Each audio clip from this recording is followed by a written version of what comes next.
Dr. Elena Vasquez pressed her palm against the cool metal surface, feeling the subtle vibrations that had been dormant for millennia. The archaeological team had been excavating the Martian canyon for 3 months, expecting to find mineral deposits. Instead, they had uncovered something that defied every textbook on galactic history. "The whole composition is impossible," muttered Professor James Wright, scanning the readings on his tablet. "These alloys don't exist in any known periodic table. The molecular structure suggests technology that predates the oldest known civilizations by at least 50,000 years. The massive vessel stretched for nearly 2 kilometers beneath the red soil of Mars, its angular design unlike anything documented in the galactic archives. Captain Lisa Torres of the research vessel Pioneer had arrived 3 days ago with a full xenorchaeology team, and even the most seasoned experts stood in stunned silence. "Ma'am," called Dr. Kevin Park from deeper within the excavation site.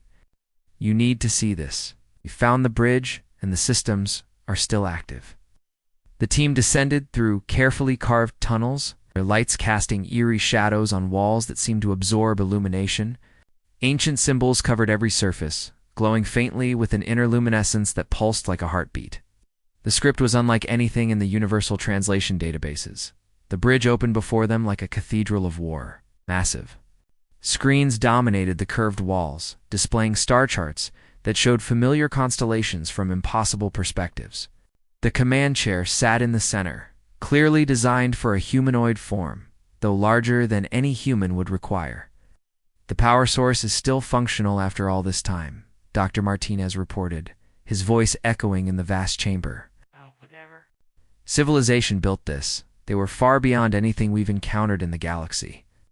Captain Torres approached the main console, where holographic interfaces flickered to life at her presence.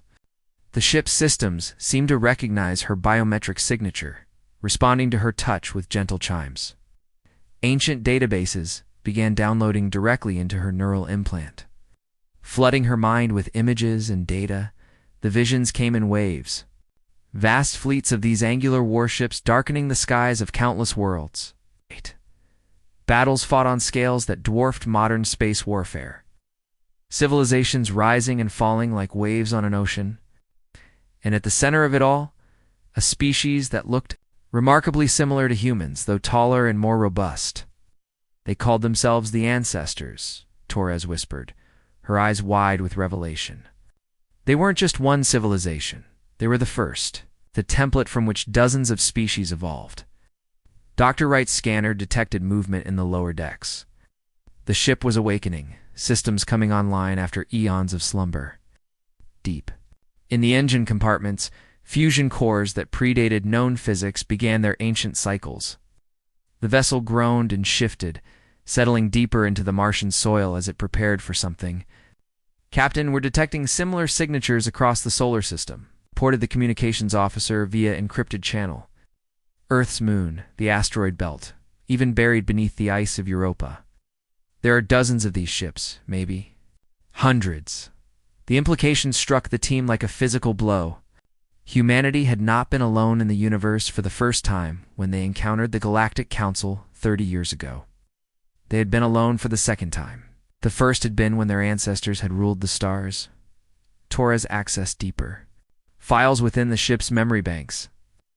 The ancestors had been explorers and warriors, spreading their genetic template across suitable worlds before mysterious enemies had driven them into hiding. They had seeded planets with their DNA, hoping their children would one day reclaim the stars. "The other species in the council," Dr. Park said slowly, understanding dawning in his voice. "The Altarians, the Centauri Federation, even the Zephyrian Empire. They all share genetic markers that suggest common ancestry. We all came from them." The ship's main screen activated, displaying a holographic map of the galaxy. Thousands of points of light-marked worlds where the ancestors had left their legacy. Many corresponded to current population centers of council species. Others remained dark, waiting to be rediscovered. A deep rumble echoed through the hull as the ship's weapon systems powered up for the first time in 50 millennia. Plasma conduits glowed with barely contained energy.